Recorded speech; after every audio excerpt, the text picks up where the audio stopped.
to the left-hand side, over to the left-hand side, on the river wall, there's a large stick of rock.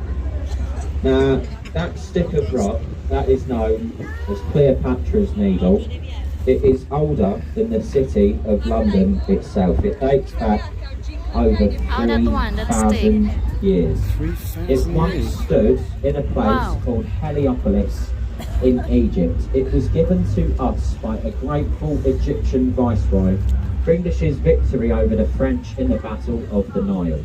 If you look closely at that stick of rock, you might be able to make out some hieroglyphics on it. Well, luckily for you lot, I did do very well in school. I can translate hieroglyphics. That says made in Egypt.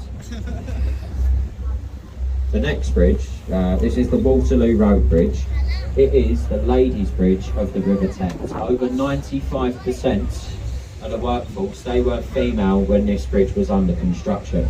It's been faced in a very expensive self-cleaning Portland stone. Every time it rains, this bridge, it does clean itself. But once we get through the bridge, over to the right-hand side, behind the trees, there's a grey building with an electronic billboard changing sign. This is the National Theatre. That is London's pride and joy. Now, unfortunately, the National Theatre, it does get voted one of London's ugliest buildings every year by leading architects. Even Prince Charles himself, he once said on a live television broadcast that that building looks like a monstrous carbuncle. And let's face it, that man does know a thing or two about ugly, doesn't he? We called the Wellington, formerly part of the New Zealand Navy. It is now the only floating livery hall in the world for the honourable company of Master Mariners. All that means is it's basically just a floating pub for retired sea captains. Now at the stern of the boat, beneath the trees, there's a column and archway, Temple Gate and Arch. That's a boundary marker for two cities. We're now leaving the city of Westminster. We're now entering the 1 square mile capital city of London itself. If you look on the roadside to the left-hand side, beneath the trees, parallel with the boat, there's two silver griffins. Those two silver griffins, they are placed there to defend the city of London from all evil. Now, I for one, I know they do not work. My ex-girlfriend walks through there pretty much every day. Oh, is that good? Evil.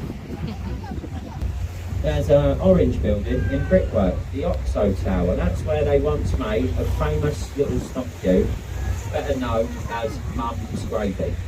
It's not made there anymore. The first 2 floors, they're shops. There's some luxury, unaffordable housing in the middle, and at the top there's a very expensive restaurant by the name of Harvey Nichols. Now to the left-hand side, you've got a little orange building that looks like a church, Zion College and Library. It is home to the Anglican clergy. In that building, you'll find the first edition English printed Bible on William Caxton's steam press. Now the next bridge, ladies and gents, this is the Blackfriars Road Bridge. Now the tide is actually quite high at the moment. Now we have a tidal river on the River Thames. There's a rise and fall of anything up to 7.5 metres.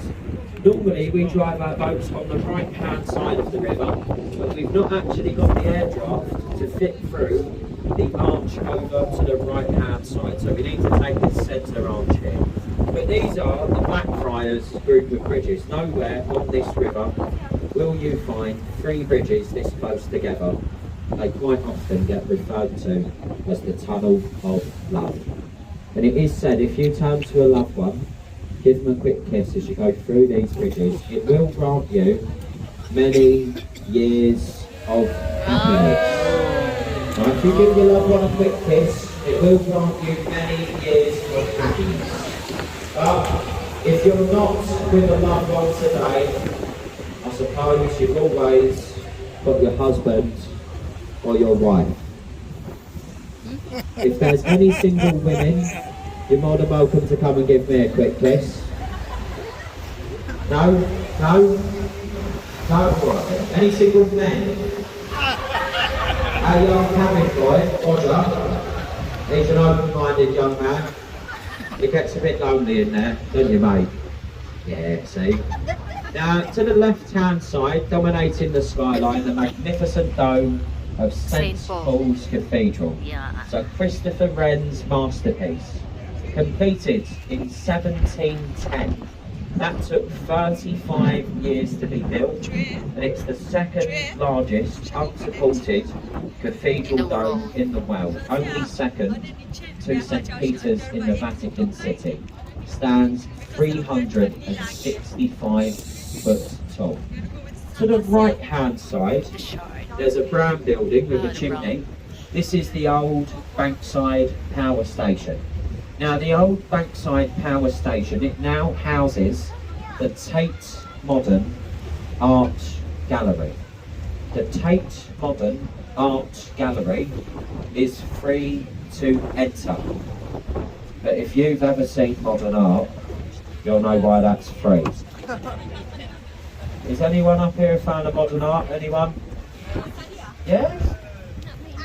Right, I do knock that building, I do knock it. But up until COVID, it was one of the top 5 most visited museums in the world. So they must be doing something right.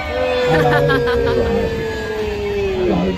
Now over to the right hand side, there's a circular white building with timber frames and a thatched roof. Where's that? This is the replica of Shakespeare's Globe and Playhouse Theatre. The only building in London to have a thatched roof since the Great Fire. You can see all Shakespearean plays acted out in period dress throughout the summer months of the year. It is an open air theatre. If it does rain, you will get wet. But it's only about £5 to go and see a play in there. It's brilliant value for money for live entertainment if you've got the time. £5 will only get you entrance to the standing area. You do not get a seat for £5, you have to pay a bit more, but I highly recommend you visit there whilst you're in London. Now the next bridge is the Southwark Road Bridge. It's one of the most unused bridges here in London. They do say the approach roads to this bridge, they're so well hidden in the back streets of London, not many Londoners know this bridge exists. If you do see anyone up there, do give them a nice big wave, because they're more than likely lost. So that family there, they're definitely lost. They're having a look at the bus trying to see where it's going. There's literally like 4 people on the bridge, ladies and gents, and they're all pretty much lost, I'm telling you. Now just before the next bridge, to the right hand side, there's a pub. I do like that pub. This pub is the Anchor Tavern of Bankside. It's one of the oldest pubs on the banks of the River Thames. It is said that William Shakespeare himself, he had a changing room in that Anchor Tavern when he was performing at the nearby Rose and Globe theatres. Now this pub, this is also where you will find me in about 4 hours when I finish work. Now it is also registered for marriages. So you can get married on the London Eye. I wouldn't recommend it though. Marriage. You start your service at the bottom. By the time you get to the top, over the cloudy skies of London, you're pronounced man and wife, you kiss your bride.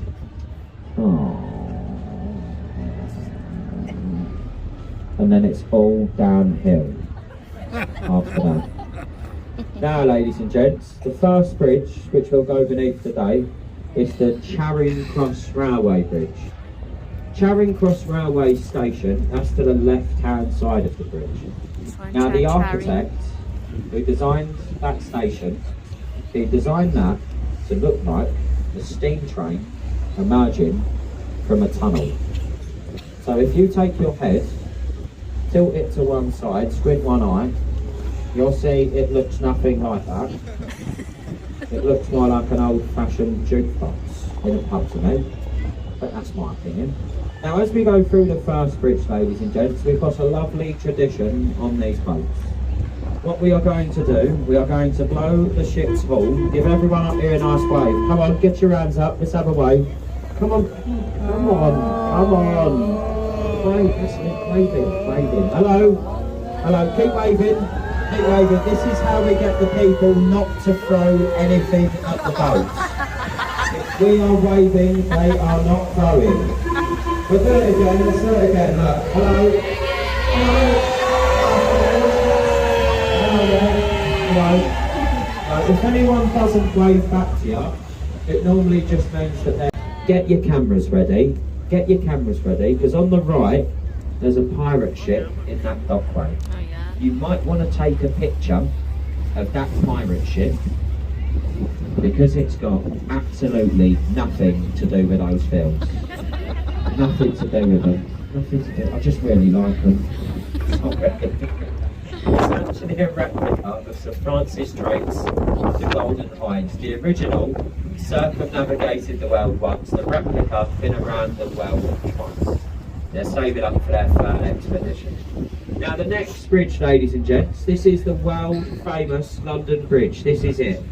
London Bridge. If you don't believe me, have a look to the left. They wrote the name on it. Look, Oh, yeah. London Bridge. There's been a London Bridge on this site since the Roman era. It's actually the 5th London Bridge to span the river at this point. Now once through the bridge, ladies and gents, over to the left-hand side, between the buildings, you're going to see Sir Christopher Wren's monument to the Great Fire of London. The wax candle stands 202 feet tall. If you was to lay that down 202 feet in the direction we're travelling, it would reach a little baker's shop in Pudding Lane, where the Great Fire of London is said to have started. Also on the left, the blue building with all the windows sits behind the bloody trees. Construction started there in 1078 by William the Conqueror. So that's on the centre keep. That's the part in the middle with the 4 turrets. All the structures around that was added by various Roman monarchs throughout the years. When all the trainees, when they graduate from there, they get to go to the Shard, back on the right. London's tallest building, standing just over 1,000 feet tall. Consists of offices, apartments, restaurants, a 5-star Shangri-La hotel, swimming pool and observation platforms. Now for some reason, ladies and gents, here in London, they love to give a skyscraper a nickname because it's painted in camouflage. But there is a large warship, the HMS Belfast, heaviest of the lightweight cruisers. In the Second World War, it helped in the eventual chasing and sinking of the battleship called Charles. It's permanently moored here as a museum to British Naval Sea Power, open 7 days a week. Thoroughly worth a visit, ladies and gents. There's quite a few, definitely. From the